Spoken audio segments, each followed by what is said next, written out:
Can we just get the reaction of the Department of Justice? Ito nga po sa mga sinabi ni Presidente Duterte, dating Presidenteng Duterte po kagabi, ano po ang gagawin dito ng DOJ? There is no such thing as a fractured governance, whatever that means coming from the former president. And the military has no role whatsoever in civil governance except to protect the people. There is no remedy that can possibly come from the military because our courts are functioning. If there is any legal remedy, they need to exhaust. The judicial and legal processes are available. I do not know where the president is coming from that a solution can be coming from the military. Bukas po ang legal na matibay po at bukas ang legal na framework ng ating bansa. We have a strong and functioning republic. There is no such thing as fractured governance. I do not know where the president is getting his notion. We have a strong and functioning republic. Civil governance is for civilians and the military has no role whatsoever. For him to invite the military to have a part in seeking remedy is bordering on sedition and is legally actionable. Sir, dahil na-mention nyo na it's legally actionable, how likely is it for the DOJ to also include the former president in its investigations against his daughter?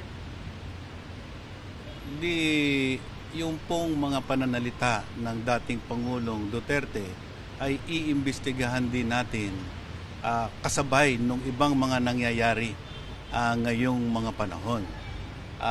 Sa pagkaalam ko po, meron ding mga ibang tao na naghihikayat ng konting, I do not know, something of a demonstration. And we do not know whether this is coming from the efforts of the former president or elsewhere. But again, we will have to look at every angle. The threat issued by the Vice President is something that should also be factored in. Whether this is really part and parcel of a bigger plan for destabilization. But I assure you that the government is ready to address every contingency. And the Armed Forces of the Philippines is a professional organization that is loyal to the chain of command. Sir, it's no secret that the part of the Duterte tactics is to say na joke lang when they feel na their earlier pronouncement is not working. How does the DOJ qualify if it is an act of sedition or an act to incite sedition or if it's another joke coming from the Duterte? Lahat po ng pananalita ng mga binitawan ay parang double meaning. Hindi natin malaman kung ito ay metaphorical, hyperbole, ngunit nag-uudyok po ng pag-iisip ng mga tao.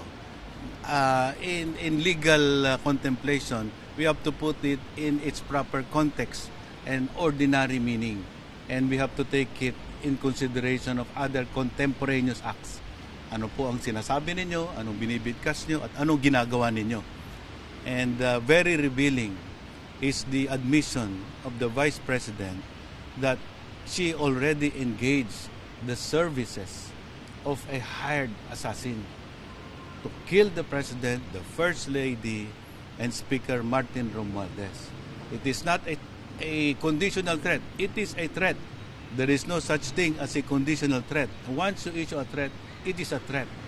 And it is a matter of national security because it is coming from a very influential person, the Vice President, and the subject of the criminal act is the President himself, the elected leader of our country.